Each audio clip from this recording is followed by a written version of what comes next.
I'm here today at the NIC conference in Chicago with Scott Stewart. He's the managing director at Carlisle Seniors Housing. Scott, Carlisle Seniors Housing has made some very opportunistic acquisitions and subsequent sales of those properties over the past several years. We've written about these and we've written about the great returns you achieve. Are you beginning to see some of those same kind of opportunities developing in today's market? Not like the ones you mentioned, Steve. We thought that the tail end of last year, the banks would be bringing forth a new batch, a plethora of opportunities. It just hasn't transpired. The main reason, I think, is because a lot of assets, the owners of the assets and the banks, they don't want to book these losses. They don't want to give up the ghost. They don't want to admit that they've got a problem on their hands, and therefore are bringing opportunities to market. So we're not seeing the opportunistic deals that we saw back in 2003. Hopefully that will change here. But are acquisitions coming to you in the are potential sellers or any lenders contacting you about acquisitions? And we're seeing decent deal flow, but not to the extent that we would hope that we thought we were going to see it last year. So sellers in your mind are not getting realistic in pricing, or you're just not finding the properties you want? Not seeing the properties that we want. You know, our strategy has changed, like everybody's over the past couple of years or 18 months, I'd say, in that we want to go back to what made us successful. We started this program 6 years ago, which is to buy properties at a discount to replacement cost, and just not seeing those yet. At the same time, we're being very patient and waiting for this to transfer. Well, there's a lot of properties on the market that are being bought at a huge discount to replacement. They're probably the B minus, and you're looking at the little higher level. That's right. That's right. Maybe I should contact you for these opportunities too. Well, you never know. But Scott, Carlisle is not just a buyer. You are also a seller, and you still have some properties in your portfolio right now. And in a more normal capital market environment, you probably would have sold them. Just not the right time to sell right now. It's not, and that's the obvious answer is that the credit markets are still frozen. I think that they're thawing, and that will create a better selling scenario for us. In the meantime, though, we focused in on all the assets we bought over the past couple years. We're focused on the fundamentals. That's good markets, good sub-markets, job growth, number of qualified seniors, qualified caregivers within a 5-mile radius. Class A properties, purpose-built within the past 5 to 10 years. And as a result, even though we haven't been very active on the buy and sell front, we've taken our assets that we have in our portfolio. Even though we're holding on to them longer, we polish them up. We are now seeing the best operational performance in our entire portfolio that we have in 6 years. Well, I was going to ask that. You see, cap rates have gone up, but if your portfolio assets, the cash flow has gone up. How has the relationship between the two worked in terms of the value? It's made us. They're directly related. It's made us change our strategy from the standpoint that we are cash flow focused. Really, we just want to get when we underwrite a new opportunity, we have a desired return that we try to achieve.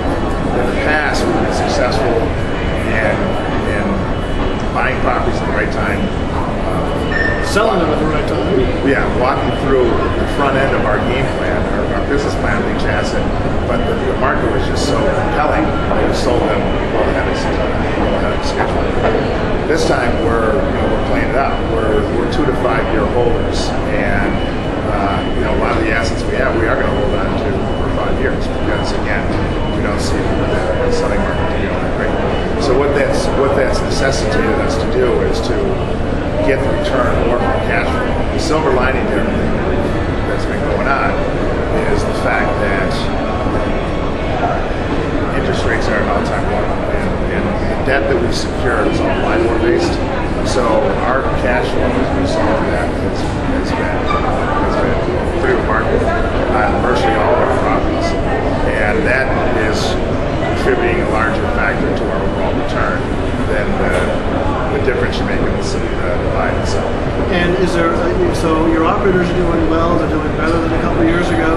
Is there any geographic difference, any areas where, census and cash flow has increased more than other areas? Not really. California, Yeah. do you still have assets in California? We still got assets in California, New York. We focused in on core markets again.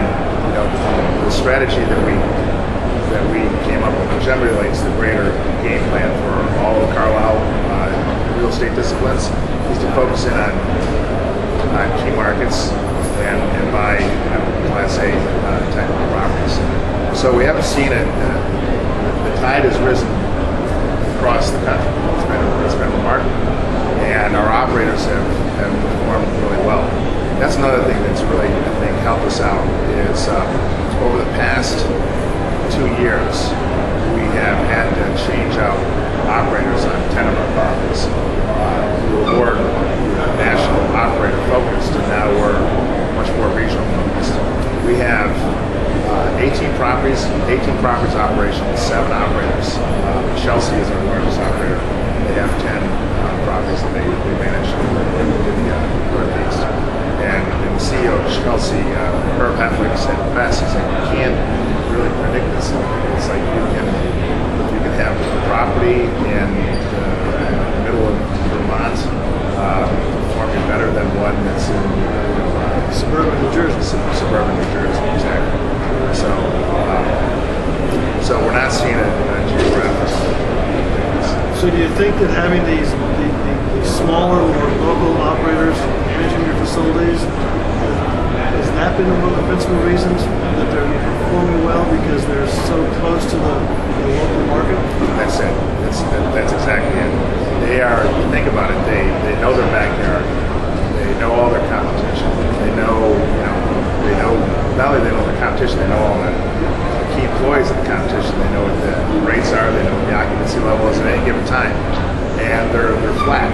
They make decisions on the fly. They don't have to go up in the central office and wait for the front end of the month to price things. They just manage on the go. And that's a winning formula for us.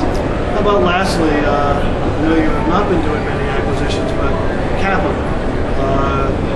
You have access to all the capital you want if a good acquisition arises?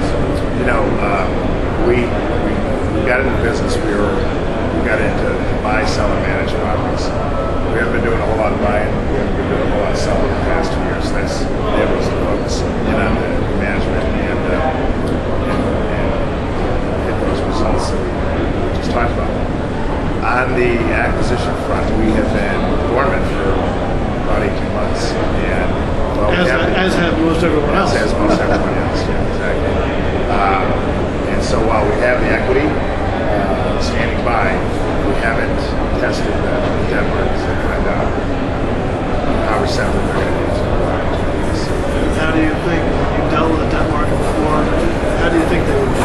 Well, I think that they're going to require more equity. They're going to give us tougher terms, and all that's going to have a downward pressure on our returns. That's an adjustment we've got to make internally. We're not going to be shooting for 25 plus IRRs. We're down to 15. But, again, just focusing on the fundamentals. Anything. Seniors housing, basketball, whatever. Focus on the fundamentals. The banks will, I think, appreciate that and make loans to opportunities. Well, I hope you see some opportunities next year, both on the acquisition side and as values at some point start to rise. We may see you with the seller. That's right. Hope to report that next time. All right. Thank you very much, and enjoy the rest of the conference. Thanks, Steve. Thanks a lot.